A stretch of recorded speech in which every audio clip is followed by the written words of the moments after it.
portal. Fields thanked the coaching staff for giving him an opportunity, his teammates, and Wildcats fans. In his 3 seasons as a starter, the linebacker totaled 274 tackles and 8.5 sacks. Up next, it's Eye on the Ball with Steve and Jay on 1030 The Voice. The following is a paid program, and the host is solely responsible for its content. Opinions expressed are those of the hosts and guests, and not necessarily those of KVOI or its sponsors.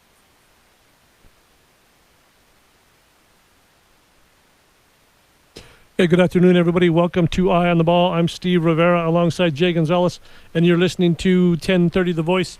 Welcome to Wednesday, Jay. How are you? I'm hanging in there. The beat goes on. We're still here, and we're still in limbo. And lots of beats going on today. Yeah, a lot of stuff happening. There's some big news that. Want to start local, national? Yeah, Where do you want to start? Wherever you want to go. Let's start national, locally. I'm sorry, There's locally. a lot of stuff going on locally.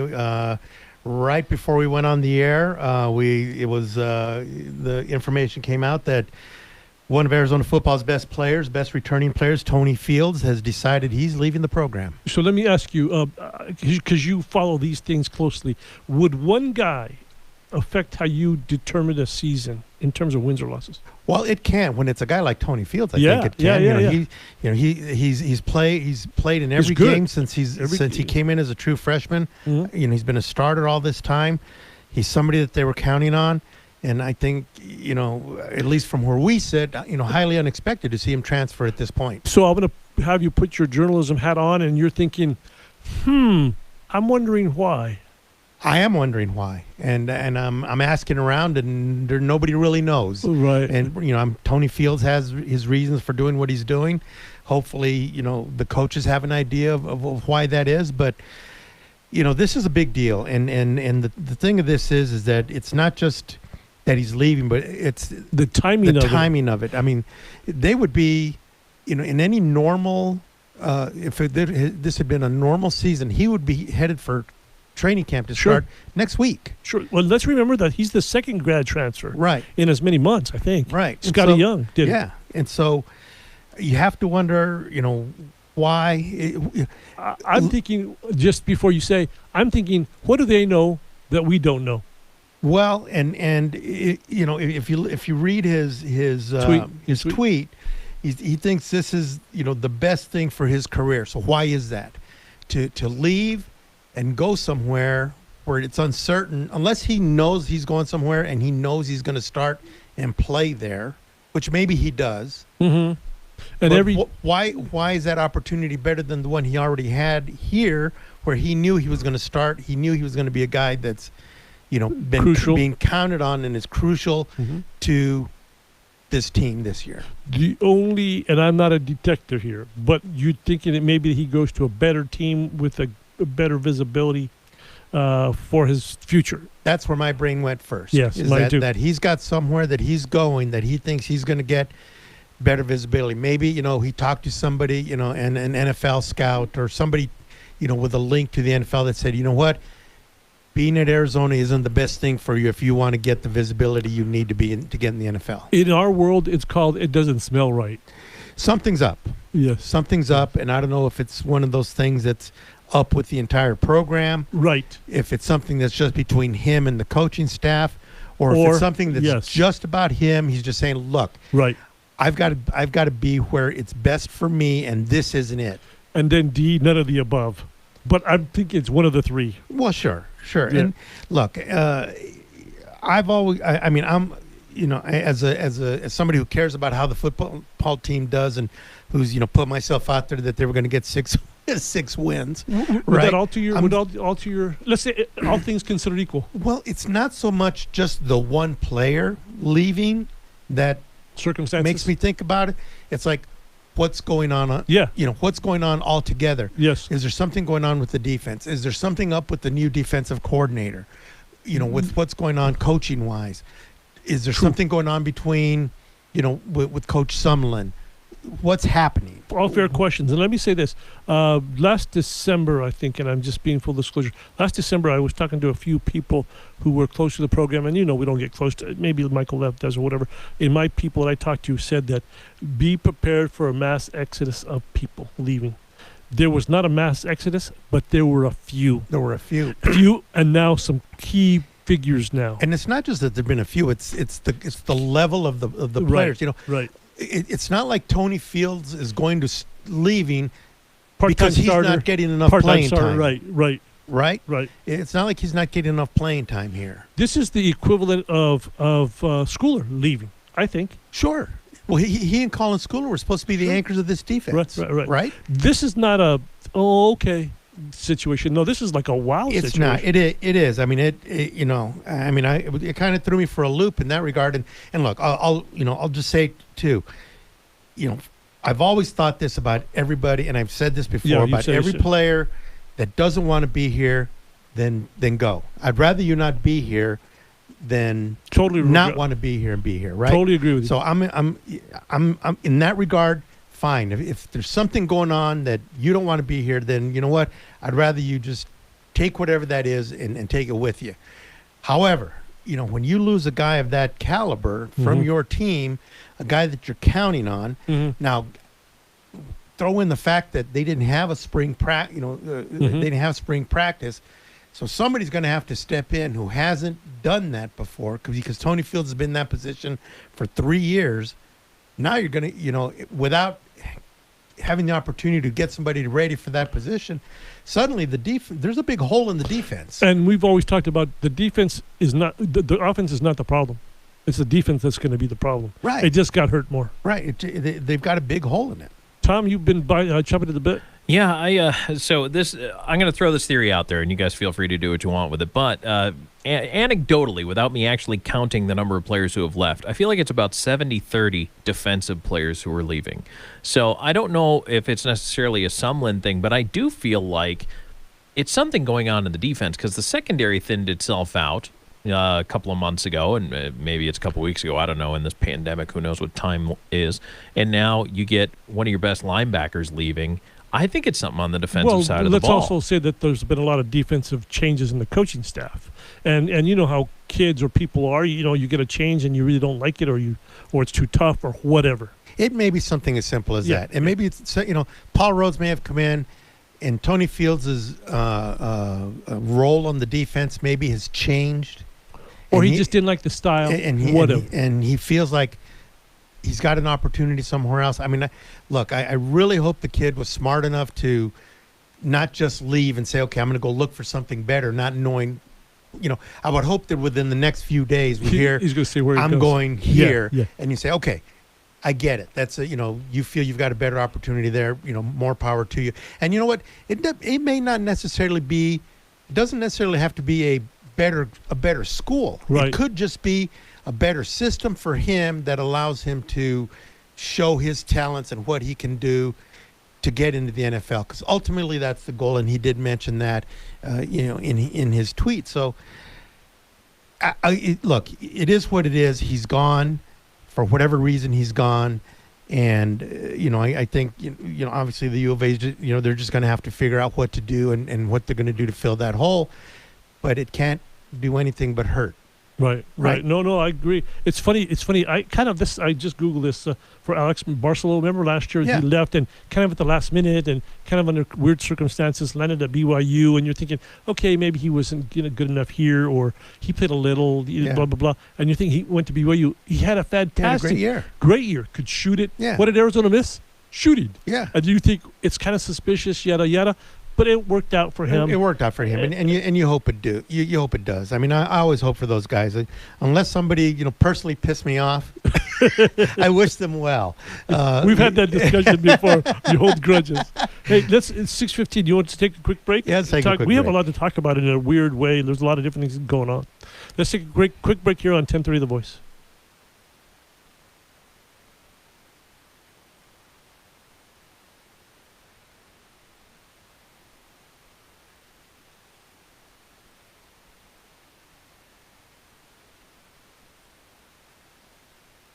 Trusted local news and talk all day, every day. 1030 The Voice. Camille Rivas Rutherford with Coldwell Banker Realty has been one of the top producing real estate agents in Tucson, Oro Valley, Marana, and Vail for more than 20 years. Let her help you find your dream home in southern Arizona. Her passion and enthusiasm for real estate has helped her become one of the most respected and trusted realtors in the area. And she was recently named a recipient of Coldwell Banker's 2019 International President's Circle Award. Camille's approach to sales and marketing and selling or buying a home is second to none. Give her a call at 520-250-5192. There's a place in our house. For 70 years, Benjamin Supply has been keeping Tucson flowing. Hygiene is our business. We help you achieve extreme clean. Minimize germ spreading with a hands-free sensor faucet. Forget the paper panic with a washlet seat. And speaking of waterworks, a big thanks to plumbers for their essential efforts during this health crisis. Shop our downtown showroom by appointment. Call us at 777-7000 or see all the products online at benjaminsupply.com. Thanks to Benjamin Plumbing Supply. It's those guys from Tucson Appliance Company, the best appliance company in Tucson. For the month of July, we're going to donate 2% of our sales to a local charity from in-stock purchases. Come shop at our store and work with our amazing sales team. Dustin, David, Brian, Alex, me, and Peter. You can choose from a list of local charities for us to donate to. The only way we can give back is if you shop local. Only at Tucson Appliance, where our low price is your priority. Where you bank really does matter. Hughes Federal Credit Union is proud to be recognized by Forbes as one of Arizona's best credit unions 3 years in a row. This national recognition highlights our commitment to high-quality products and services, our customer service, digital services, and financial advice. At Hughes Federal Credit Union, we offer low rates on loans, lower fees, and many free services. Make the switch. Join Hughes today. Visit hughesfcu.org/best. Certain restrictions apply. Insured by NCUA. Tipping Point with Zach Kinser. Tucson, join me on Thursday with a big interview with Juan Tiscomani from the governor's office. He manages Governor Ducey's Southern Arizona office and is a senior advisor for regional international affairs. We'll talk COVID, USMCA, and more. And then Steve Spain, a Republican running in the District 1 primary for the Pima County Board of Supervisors seat, will be on as well. Talk about his campaign and platform for the district. You don't want to miss it. Tune in, 10:30 The Voice at 9. See you there. Trusted local news and talk all day, every day. 10:30 The Voice.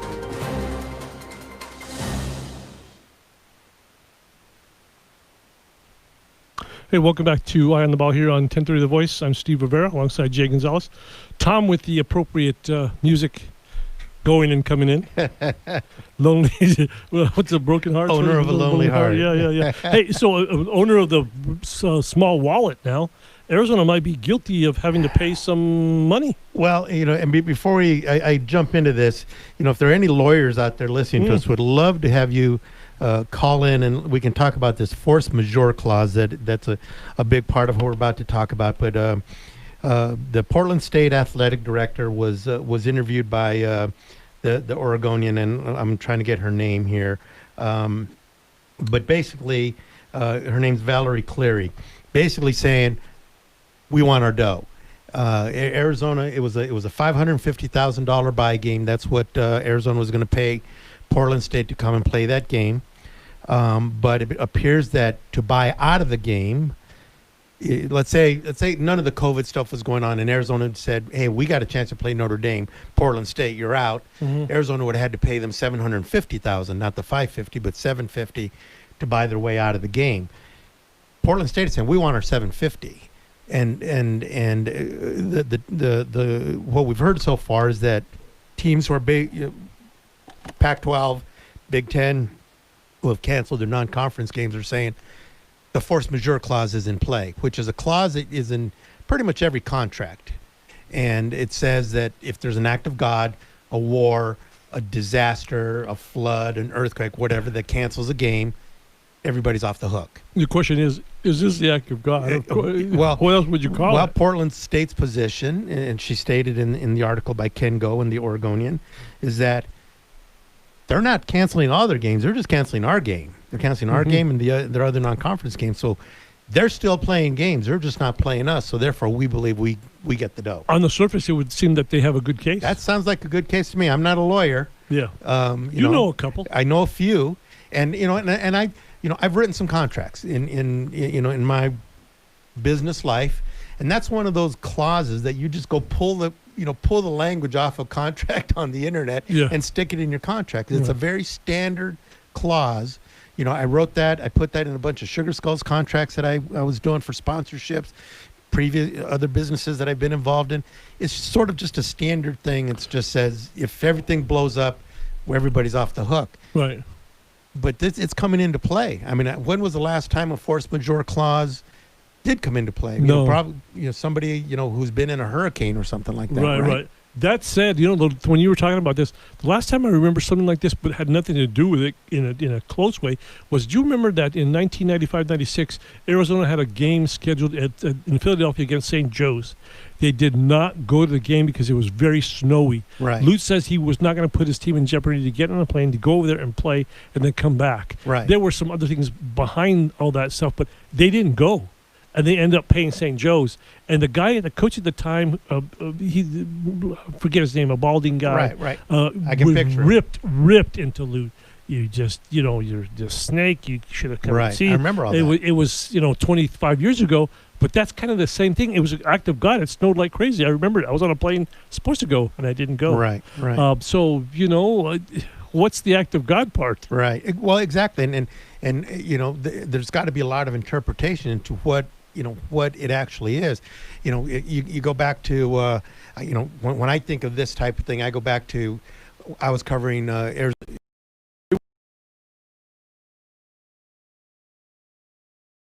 The World Series, remember? Yeah. And 2 weeks later, Arizona played at Cal. Right, I remember. We went there. The Bay Bridge was still in pieces. Remember, we tried to get to a restaurant and we had to go through the back road. Right. To get to Berkeley, south and go over through Hayward and go over the bridge and all that. That game still got played. But if somebody had said, we're not coming. And if you recall, the night before the game, there was another earthquake. There was an aftershock. I remember that. Shook the place. Yeah. If Arizona had packed up its stuff and said, we're not coming tomorrow, I think that's where that would have come into play. And we all went to the game, and we were all up in that press box, and we were just crossing our fingers that there was I remember the place that. wasn't going to crumble. 1988? 1989. 89, okay. Yeah, it was Phil 89. Martelli. Phil Martelli was that guy. Oh, there you go, Phil Martelli. Yeah, no, it's just strange, and it affects these guys, not for like dimes. This is for big time bucks. This is important. Well, and when you look at it from Portland State side, they got a game with Oregon State also canceled. That's $950,000 that they were supposed to get paid for those two games. Their total athletic budget is $15 million. So it's basically 1/15. Those two games are 1/15 of their entire budget. And they're getting hit elsewhere. She said so in the thing. Like everybody else, they're getting hit on other stuff. Sure. But it's a big deal to them, and there's a lot at stake for them. You'd like to think that they're going to resolve that. They haven't filed a lawsuit. They haven't said they're going to file a lawsuit. They said they had talked to Hickey, and they were right. And she said that they were. It's very friendly so far. Her quote is, "It's not like, hey, because of COVID, we wound up canceling all of our games. It's that we as the Pac-12 are canceling just these games." It does leave it open to interpretation. There isn't a lot of case precedent yet, and there is not. Sure, that's a direct quote from Cleary in the story, and so somebody's going to have to make a call on this. Again, you'd like to think they could negotiate something. Sure, maybe make a partial payment and schedule them for a game on the road or something. I'm already negotiating, right? You're already thinking about it, how to get out of it. But Arizona doesn't have a mill. They don't have that money. Right. They're losing. They're losing a lot of money. And if there's no football season at all, everybody's off the hook. Right. Right. They're just saying if they're going to play other games, then they should pay us for ours. Let's transition with that, because I'm still saying that the likelihood of it happening, each season happening, is like 40%, 30%. I know you have a higher percentage, but people are continuing to say it's not looking good.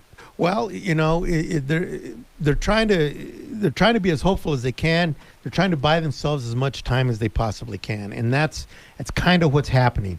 You're starting to hear some stuff coming out of what happened with the SEC meetings on Monday, and Pat Forty co-wrote a column on SI.com that they got a source who was at the meetings, and there's a whole lot of things that the SEC is talking about. They're just not ready to make a call on anything yet, but it seems like a 10-game season is the most anybody can hope for right now. That's the best we can do. Very optimistic. And that there's still a lot of people who seem to think that is very, very optimistic. Yeah. There's still, it's kind of like there's either going to be a 10-game season or they're going to play in the spring, because one of the things that they have to do is they have to preserve the games. Sure. They can't play a 6-game or 8-game season in the spring. They'll lose way too much. They're going to try and play a 10-game.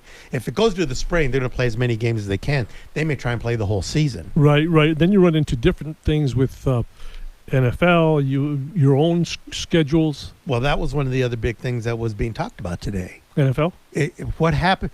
The NFL looks like they're going to stand their ground. They're not going to budge. They're going to keep doing what they're doing. Right. So there was another piece that I saw today talking about how many really good college players would skip out on the spring season. They already skip out of bowl games. Right. They're already skipping out of bowl games. Are the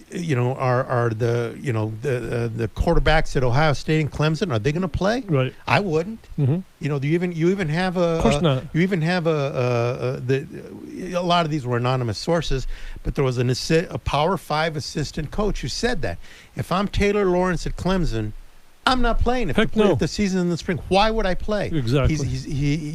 He's regarded as a top pick. Probably going to be the number 1 pick in the draft. Why would he play in the spring and skip out on all the stuff that he needs to do with the NFL? He was only back because he had to be back. Now let's look at it this way. Here's my silver lining. Say all these great players go, that evens the playing field quite a bit. If there's a spring, now I'm picking Arizona to win more games because we know none of their guys are going to get drafted, right?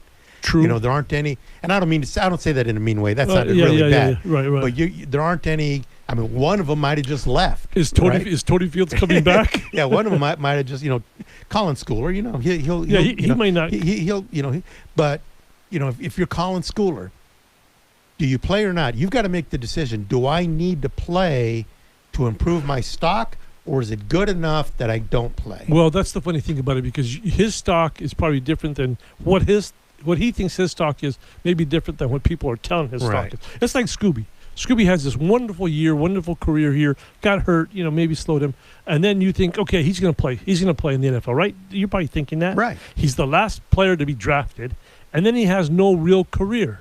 And you're thinking, how does that happen? How did that happen? And guess what? That's how difficult it is to play. That's how hard it is. You can be a great college player and be on the outside looking in. And there've been some great college players that have come through Arizona, and there've been some players that you thought, they're pretty good, and then they've gone on and had great careers. Right. You look at somebody like Robert Golden. He's been in the league a long time. My first choice, yes. Robert Golden, right? Shushank, or what's his name? The guy that's Baltimore. Dane Cruikshank. Yeah. These guys, they were good players, and they were solid players. But you never think. But you get in the league and you stay in the league. Will Parks, again, he was a good player, good solid player, did some good things, got some visibility with a couple of great games and stuff like that. But the guy made a roster, and he's still in the league. Right. And you see guys like that. Right. No, it's just kind of you got to be at the right place at the right time, show that you're able to play at that level, and play as hard as you can. But all that is, there's so much in play with all of this. Given that, I would not play too. If I know I'm going to be drafted in the first or second round, I'm definitely not. If the NFL isn't going to budge on its schedule, yeah, and on it's everything. Not. And not. you know that if they play their season like we expect them to, they're not going to change anything, and guys are just going to skip. Let's go to break here. Talk about other things. I thought this is a good subject here, real quick. Let's come back here on 1030 The Voice.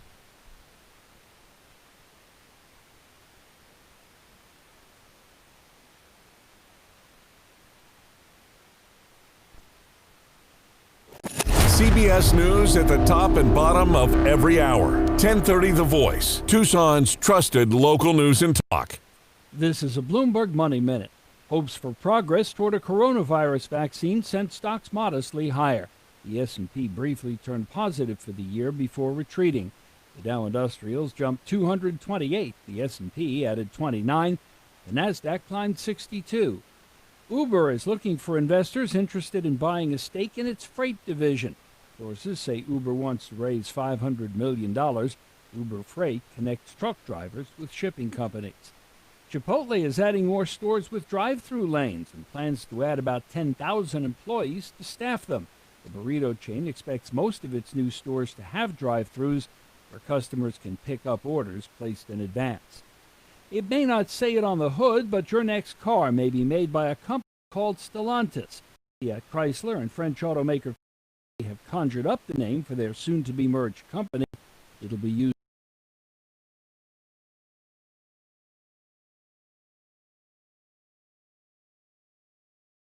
hacked into the Twitter accounts of prominent people from the worlds of politics, business, and entertainment, all in an effort apparently to get people to send money to a Bitcoin account. CBS's Olivia Gazis. Among the accounts that were hacked were those belonging to political figures like Joe Biden, Barack Obama, and Michael Bloomberg, as well as business leaders like Bill Gates, Elon Musk, Jeff Bezos, and entertainer Kanye West.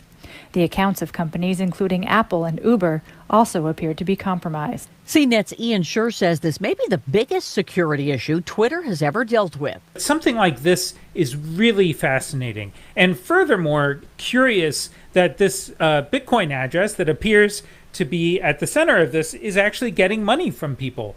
I'm really curious to see where this all lands. The hackers have apparently got $1,000. CBS Update, I'm Pam Coulter.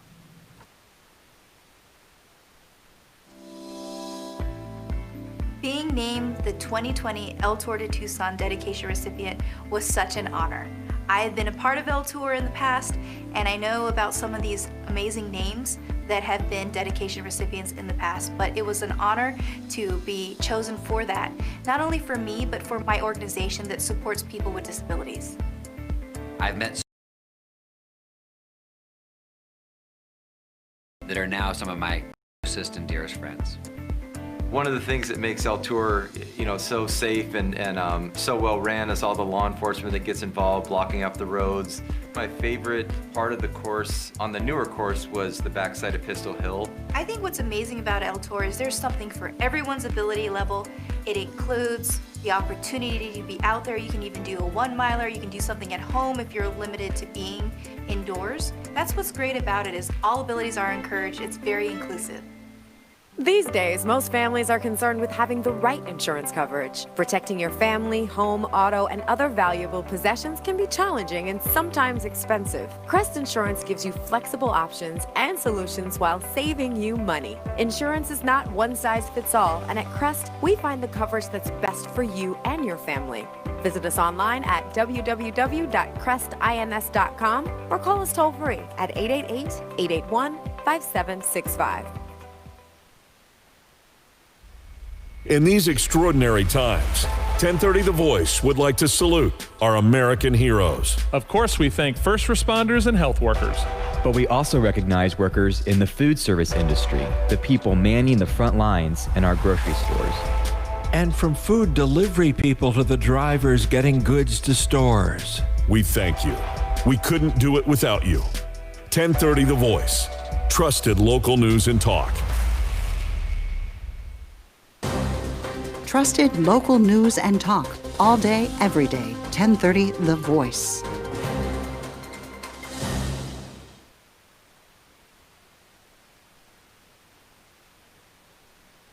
Hey, welcome back to Eye on the Ball here on 1030 The Voice. I'm Steve Rivera alongside Jay Gonzales. We were talking about football and the seasons, maybe possibly playing in spring. It's funny, though, we were listening to Warren Rustan talk about it's about going to school, getting an education, enjoying your life as a college student. Now we're talking about football in the fall, football in the spring, going to the NFL. They're going to do what they do. Isn't that what it is? It's just about go to school. You happen to play football, play football. Yeah. Well, at the end of the day. At the end of the day. And we can't lose sight of that. Right. We really can't. But, it is what it is. Football is what it is, and we can't deny that. How many of the guys that are on the Arizona football team are there with an expectation that they're going to have a shot at the NFL? Maybe not make it, but at least have an opportunity. There's a lot, more than you would think, right? Right. Sure. So that has to be taken into consideration, and especially when you got guys like, some of the top end players, the top 5%, right, who get drafted or have opportunities to play in the NFL. You can't overlook how important this is to them. Sure. And if you're that lock of a draft pick, like Justin Fields at Ohio State, Taylor Lawrence, any one of those guys, any running back or whoever it might be, I'm not playing. You can't. They have to do what's best for them. Mm-hmm. And if that's in conflict with what's best for you as a fan, that's just too bad. Yeah, and that comes to what we've been seeing for the last few years at U of A basketball. The guys who show up and they play for 1 year and then they're gone. Right. Don't blame them one bit. Right. And I don't. And you know what? Whatever happens will happen. And this is a time for you to do what's best for you. Mm-hmm. That's why I've really never, gotten unhappy with somebody who felt. I'm not unhappy with Tony Fields. No, leaving. Yeah, no. I'm unhappy that he's leaving because it hurts with the U of A football team. But I'm not unhappy at him. He's got to do what he's got to do. With the circumstances of his departure, whatever the list that we gave, affect how you think about that. Yeah, but it wouldn't make me be upset with him. Right. I would be upset with the program. If there's something going on in the program that's causing this, then I've got a problem with the program. I don't have a problem with him leaving. Right. How many of us have had a job that we just said, that's it. I'm out of here. Or one that we stick around in and stick around. And you stick and you hate it. Yeah. And you hate it and you keep doing it till finally you go. Mm-hmm. I got into a salary dispute at McDonald's, when I was 18 years old. They wouldn't pay me an extra nickel an hour, so I left and I took my Act dispensers at the mall. Nice. But I was unhappy with my work situation and I did something about it. Right. And that's what you do, and that's the best that's for a you. dumb example, but it is. But if it's best for you, in the greater context, it's an example of I did what I felt was best for me. Yeah. As a teenager at that particular time. Right. And so I've already gave you two examples. Scotty Young. I think Tom talked about some people on the defensive end leaving. We don't have the list, the complete list. But as my father would say, first time's a mistake, second time's a habit, or it just continues to happen. How many players do you think? Okay, well, now there's a trend here. Well, but there's continued to be turnover. When you turn over a defensive coordinator, that's a very important position because while the head coach is the head coach and he's kind of in charge of it all, sometimes you get a defensive coordinator who comes in and starts doing things a certain way. Mm-hmm. Maybe has a different system than what you got this opportunity because you were playing in this system. Now the system has changed. Right. How has your role changed? So do you leave because of that? I guarantee you that's not the reason why. Because he's when you're one of the best players in the conference, your role is not going to change. But if you go deeper into that, did Tony Fields go talk to somebody who said this is where I'm going to be and how they're going to use me? Is that going to help me get to the NFL? True. And if somebody said, no, that's bad for you, go somewhere where you can do this, and then he went and found a place where he can do that, then he goes. Or Tony, you're going to be part of a bad team. Or you're going to be part of a bad defense, and you're not going to get the visibility you're going to get there. It could be as simple as that. That's part of why we do this. Or no, this is part of the job. We get to speculate when we don't know. Of course, we don't know, and we don't know squat. And you know what? Unless you, I'm sure there are people inside McHale who have no idea why this happened, who were shocked as we were when they heard about it. I would assume, or I would hope, that the coaching staff has an idea so that if it's something that needs fixing, they can fix it. But if it's something that's just, look, Tony just doesn't think that this is the right place for him, and we gave him every opportunity, and we're going to do things the way we're going to do them because that's what we have to do for our program, and he leaves, and that's what you have to do. And you part ways, and you always hope it's amicable, and you hope nobody's out there, behind the scenes, talking bad about you or anything like that. Right. We were kind of talking about that, and we were talking about the spring possible. So I said like 30%. Part of my thing is, let's assume for a second they play September 7th, September 14th, whatever it is. I still have an issue that once the first game is done, that's when we'll know if we'll continue, because that first game is going to say everything, because kids are going to get something. Yeah, and listening to a lot of the analysis of what's gone on for the last the last few days since since the Big Ten and the Pac-12 and all these people made these announcements, and a lot of the analysis that's gone on, they're hoping for the best. They feel like they're trying to predict something that is incredibly unpredictable. Correct. I get that. I mean, nobody thought we were going to be where we are 2 months ago. No, nobody thought we were going to be where we are a month ago. Right. Right. We were going well. We were hauling butt down towards the football season, and all of a sudden took a left at Albuquerque and we're screwed. So they're trying to predict the unpredictable. They're doing the best they can with the information they have. Unfortunately, what this whole thing has proven to be is that what's right today is not right tomorrow, and there's just no way of knowing, and they're just going to try and do the best they can. You've got it was at Notre Dame, the athletic director, or maybe it was the Notre Dame president. One of them came out and said, "I just think we're headed towards the spring," and then Brian Kelly, the head coach, said, "I think we're playing in the fall." Yeah. I mean, with even within one administration, two completely different opinions of what they think is going to happen. Well, you did see today that the New Year's Day Rose Bowl parade. The Rose Parade. Oh my God!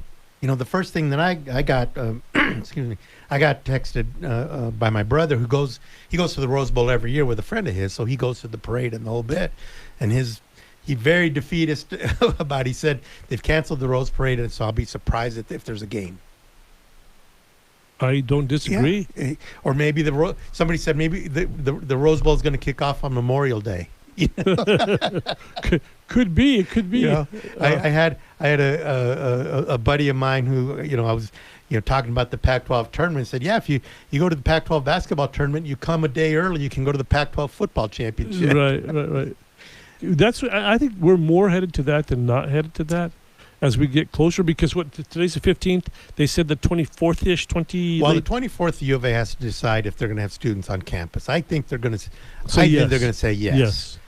But the conferences have pretty much targeted the end of the month to say what the football season is going to be, because by that time and maybe by going conference only, and it buys them 2 or 3 weeks that they can say they can punt for a while, right? Mm-hmm. They can say, okay, we know we're going to start later because we're going to have fewer games. We're going to reserve that time and give us another 2 weeks before we decide what's happening. And the new schedule comes out the 31st, right? That's what the Pac-12 said, that they would announce a new schedule on by the July 31st. And then we'll have to reevaluate their wins and losses. My guess is they're going to push the season as far down as they can with 10 games. I think they're going to get 10 games, and they're probably just going to add another conference game is what I think they will do. There's a lot of discussion. The Big Ten has 10 teams, so they've only got 9 conference games if they play everybody. That's another conference where they're saying they're going to try and keep a non-conference game, so they have 10 games. The SEC has only been playing 8 conference games. There's a lot of discussion that they want to keep 2 non-conference games. 4 of the teams in the SEC play a geographical rival from out of their conference. Georgia plays Georgia Tech. They want to keep that game. Right. Notre Dame's got a couple of games in there. Notre Dame plays Arkansas. Arkansas would like to keep that game.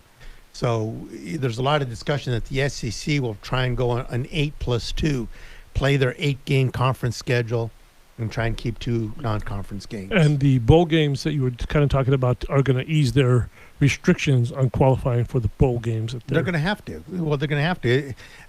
Again, I think the bowl games are at a huge risk, especially some of those games that come in that start before Christmas. The Las Vegas Bowl being one of those. There's 10 games, I think. The New Mexico Bowl. Right. I think there's 8 or 10 pre-Christmas bowl games. I think every one of those is at risk, because I think the season's going to spill into that time. This will be the Valentine's Bowl. Let's take a quick break here on 1030 The Voice.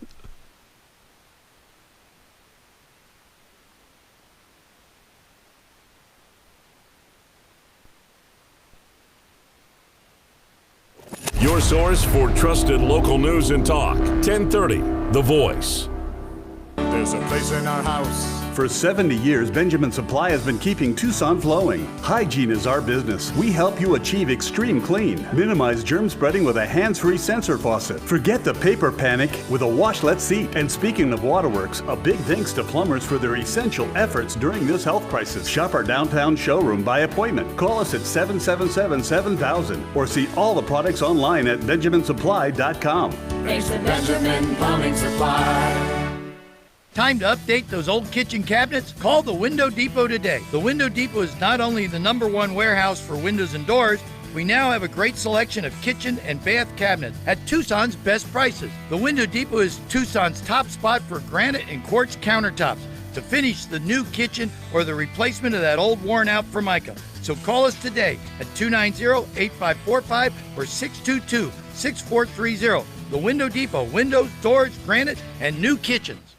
It's those guys from Tucson Appliance Company, the best appliance company in Tucson. For the month of July, we're going to donate 2% of our sales to a local charity from in-stock purchases. Come shop at our store and work with our amazing sales team. Dustin, David, Ryan, Alex, me, and Peter. You can choose from a list of local charities for us to donate to. The only way we can give back is if you shop local.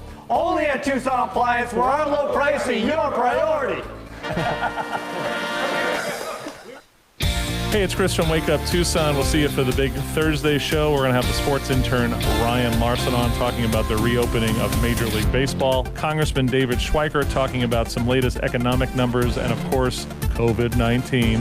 And we'll have continued fallout of the U of A Dean of the Honors College saying America is built on a foundation of white supremacy. Wake up, Tucson. Weekday mornings, 6 to 9 on 1030 The Voice. Trusted local news and talk. Trusted local news and talk. 1030 The Voice.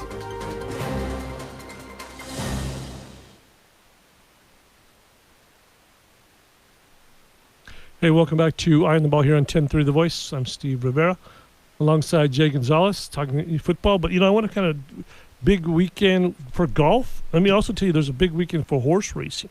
Baffert has a number of horses this weekend on Friday and Saturday. There's connections to Tucson on one of them on Friday, but they need to get, this is where they're going to get their points to qualify for the Derby. For the Derby. Because if they don't have the points, they can't run in the Derby. So there's a bunch of them running this weekend to try to qualify.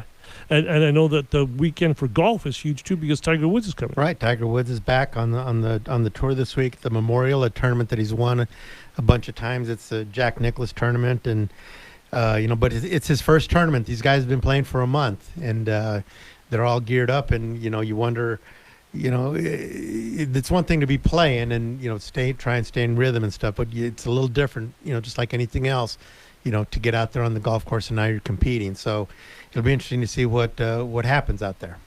I saw I think on the ticker this morning or last night that Tiger Woods is 28-1 to win the thing. He's won 5 times, right? Right. I would put $10 on that to win $290. Why not? Yeah, that might be just something to throw out there. Yeah. I'm leaning the other way on Tiger. I think he's gonna have a little bit of a tough time. And you can go on DraftKings and in Arizona you can't. But DraftKings put out a bunch of special proposition bets related to Tiger Woods. One of the ones that's more interesting that I thought was he's playing with Brooks Koepka, who with Rick LaRose yesterday. Rick suggested I take Brooks Koepka in my golf pool this weekend. Did you? So I did. Oh, okay. I'm on the Koepka train. So there's an interesting bet. Koepka, Tiger, and Rory McIlroy are playing together in a group. So you can bet on which one of those three has the lowest score tomorrow. I would take Koepka just because, like I said, I'm on the Koepka train. And you believe that? Like you would bet it anyway? Yeah. Yeah. I mean, look, I like Tiger. In spite of all his problems, and he's a sure. Personally, he's probably not the greatest guy. Maybe he's changed all those things, but I'm a fan of him. I'm a fan of him and what he's done for golf. It's exciting to watch him. I'm always rooting for him. And there's a lot of people who don't, and that's fine. You can have your opinion. I always root for him because I think he brings something to the game that there's no question. Nobody else has ever done that. There's no question. So I do root for him, and I'm interested. But I I would think that I think he's got to kind of ease into it. So another bet that you can make is that he has under 4.5 birdies tomorrow. So he's got to have 5 birdies to cover that. I think that's a lot, for so you the said first no? time out. So I would say no. I would take the under on that one. I think I would take the over. I don't know. Fresh face coming on. Yeah, This is you can bet on him to finish in the top 10. And there's a whole bunch of stuff that you can bet on him to hole a shot from off the green on the first day. I mean, they make it fun. There's a lot of fun stuff out there. Is there one for withdrawal so he gets out? No, but there you can bet on whether you think he's going to make the cut.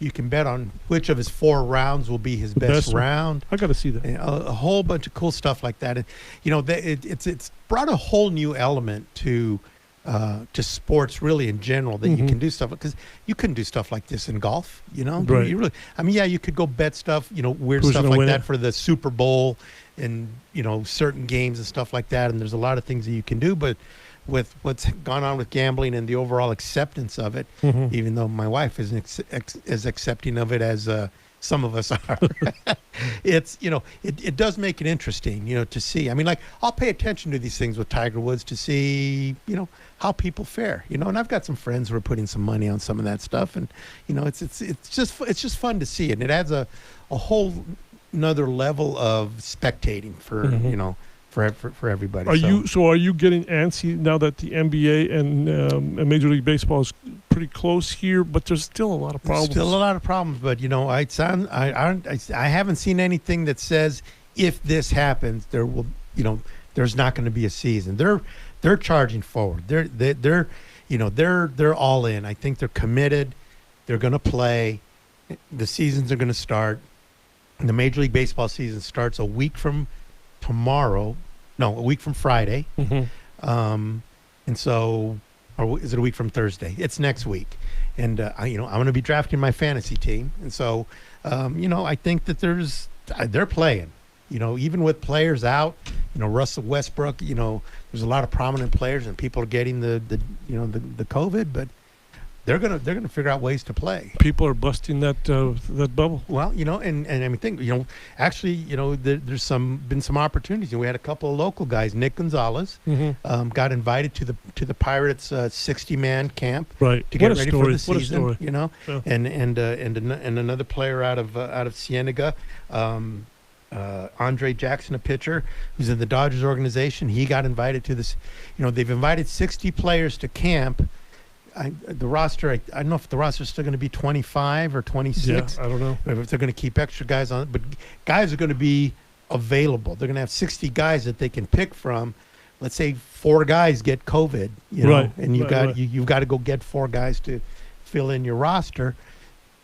That's what they're doing. So no minor league games. No minor leagues. But they'll be there to be available to fill in. There's 60 guys that you have on your extended roster, let's call it, that you can pull from as guys miss games. Because, guys are going to get COVID. They're going to have to sit out for 2 weeks or whatever the protocol is. Right. You've seen that they're shortening it now because if you get it, and then you get tested, and now you have a negative test, and then another negative test, you can come back. Right. So, well, we've seen that in the NBA because I guess 2 guys have already caught it by sneaking out or whatever. Even they don't have it, but there've been a couple of guys who burst the bubble or whatever. Well, some guy got kicked out, right? Because he went to get a pizza. He crossed the line to go get his delivered pizza, and he went over the line and.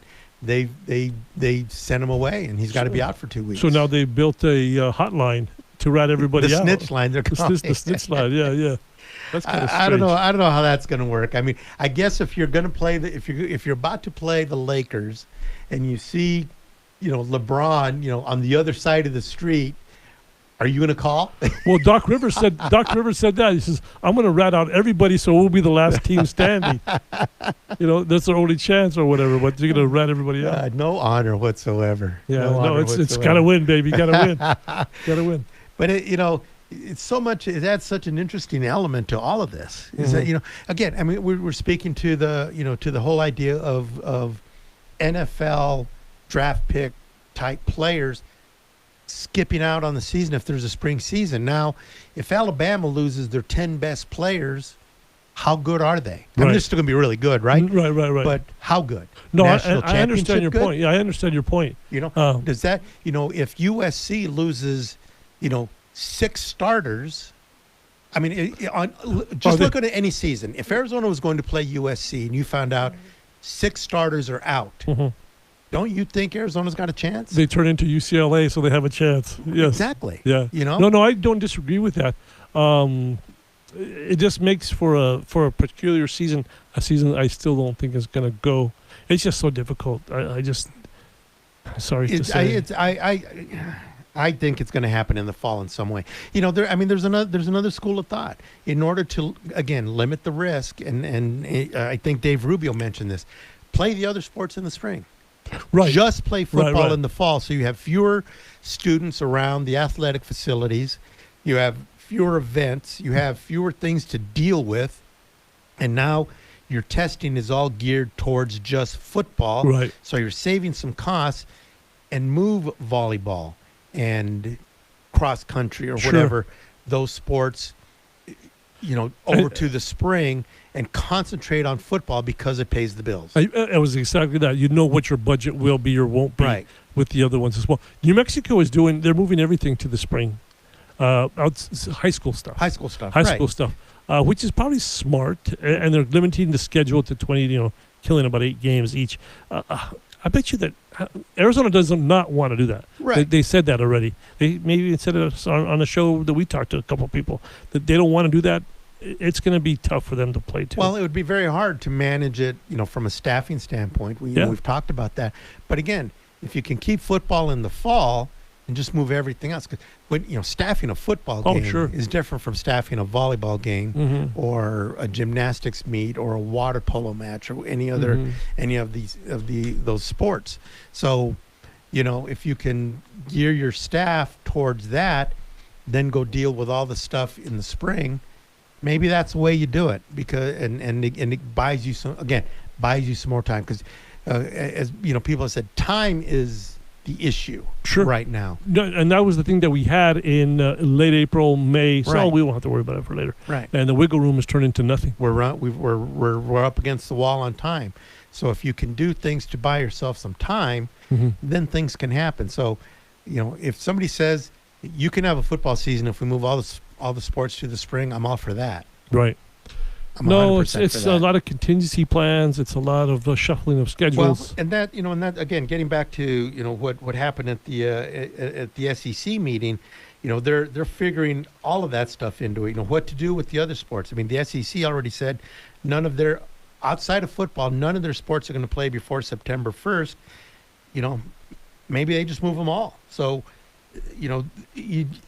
what these guys are trying to do, they're trying to think of everything, right? So that they're not shocked by anything, and that's a commendable thing to do. But it's even with that, there's no way you're going to think of everything. No, and in the SEC, they're doing everything they can to make this happen. To have their football, they have to have this, because what else do they have? They may just start killing each other.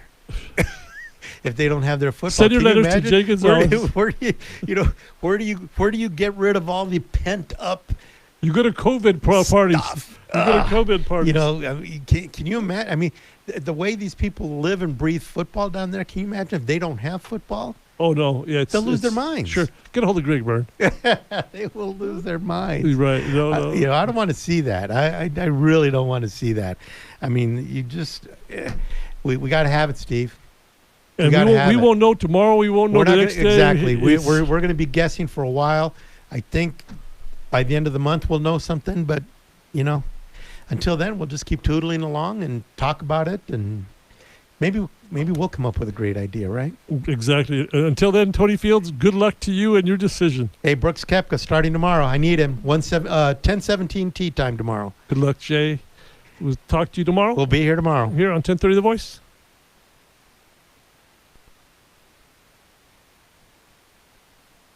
KVOI Cortero, AM 1030, the voice of Tucson.